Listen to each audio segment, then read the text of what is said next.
at this place! Get ready for giggles, adventures, and magical surprises! Yay! It's Toon Tales. Let's have some fun! Penny கரடியும் மின்மினக்கும் இதயத்தின் ரகசியமும்.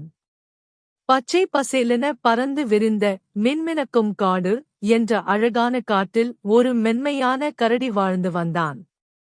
அவன் பெயர் Penney. அவனுக்கு பெரிய, அன்பான கண்கள், மெல்லிய இதயம். தேன் சாப்பிடுவது அவனுக்கு மிகவும் பிடிக்கும். அந்த காட்டில் அவனுக்கு நிறைய நண்பர்கள் இருந்தார்கள். வேகமாக ஓடும் நரி ரிக்கி முயல், இனிமையாக பாடும் லோலா மான், சுறுசுறுப்பான சிற்பி அணில், அறிவாளி ஆஸ்கர் ஆந்தே, அமைதியான தினா ஆமே, விளையாட்டு குரங்கு மிலோ, உழைப்பாளி பெல்லா பீவர் மற்றும் அந்த காட்டின் தலைவர் மேயர் மோலி மூஸ். ஒரு நாள் காலை மேயர் மோலி தன் மணி ஒலியை எழுப்பினாள். அனைவரும் கவனிக்கவும் என்றாள் அவள் மகிழ்ச்சியாக. இந்த ஆண்டு பெரிய காட்டு விழா நடைபெறுகிறது. சிறந்த திறமைக்கு பரிசு வழங்கப்படும். அனைத்து விலங்குகளும் உற்சாகமடைந்தனர். ரிக்கி சொன்னான், நான் ஓட்டப்பந்தயத்தில் வெற்றி பெறுவேன். லோலா சிரித்து, நான் பாடல் போட்டியில் கலந்து கொள்வேன். பெல்லா, நான் மேடை அமைப்பேன். பென்னி அமைதியாக நின்றான். என்னிடம் என்ன திறமை இருக்கிறது என்று அவன் மனதில் எண்ணினான். அவன் ரிக்கியுடன் ஓட முயன்றான். ஆனால் சில அடிகள் ஓடியவுடன் புதரில் விழுந்து விட்டான்.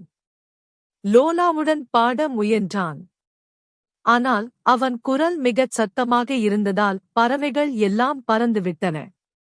பெல்லாவுடன் மேடை கட்ட உதவினான். ஆனால் அவன் பலத்தால் பலகை உடைந்துவிட்டது.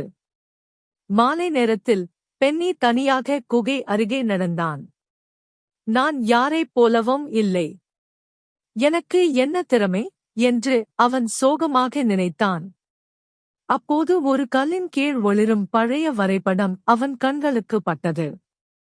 அதில் எழுதப்பட்டிருந்தது, மின்மினக்கும் இதயத்தின் ரகசியம்.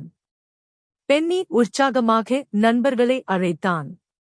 ஆஸ்கர் ஆந்தே கண்ணாடியை சரிசெய்து பார்த்து, இது ஒரு பழமையான வரைபடம்.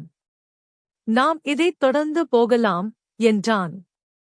அனைவரும் சேர்ந்து காட்டின் ஆழத்தில் பயணம் தொடங்கினர். முதல் சவால், ஆற்றின் மீது இருந்த ஒரு குறுகிய மரக்கட்டை பாலம். ரிக்கி எளிதாக தாண்டினான். ஆனால் தினா ஆமை நடுங்கினாள். எனக்கு பயமாக இருக்கிறது என்றாள் அவள்.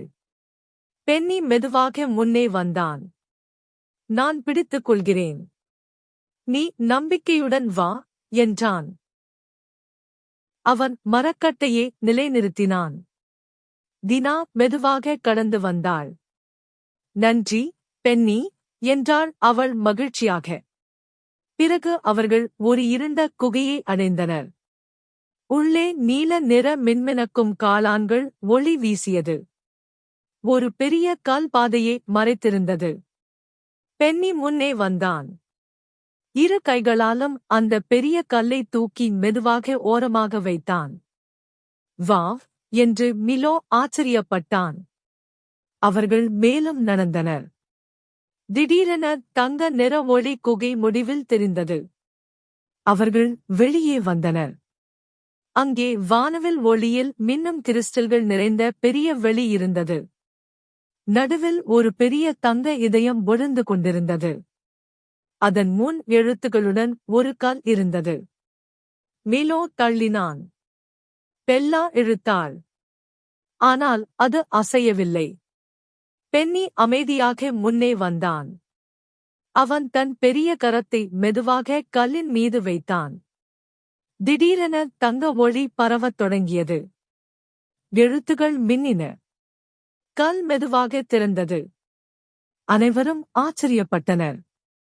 அப்போது மேயர் மோலி முன்னே வந்து சொன்னாள், இந்த பொக்கிஷம் தங்கம் அல்ல, இந்த மின்மினக்கும் இதயம் நல்ல மனமும் துணிவும் என்பதை குறிக்கிறது.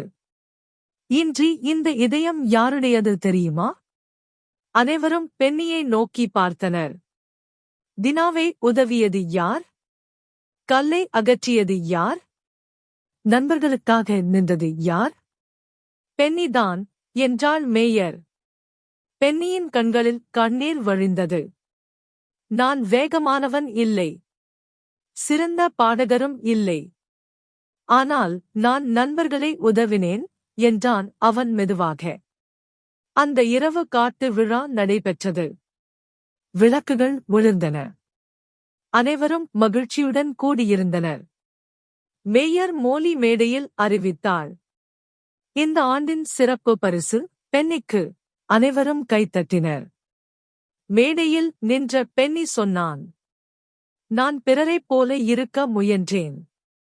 ஆனால் உண்மையான திறமை என்பது நல்ல மனமும் துணிவும் தான். அந்த இரவு விளக்குகள் சிறிய ஒளி புள்ளிகளாக மாறின. வானம் நட்சத்திரங்களால் நிரம்பியது. நல்ல மனமும் துணிவும் தான் மிகப்பெரிய திறமைகள்.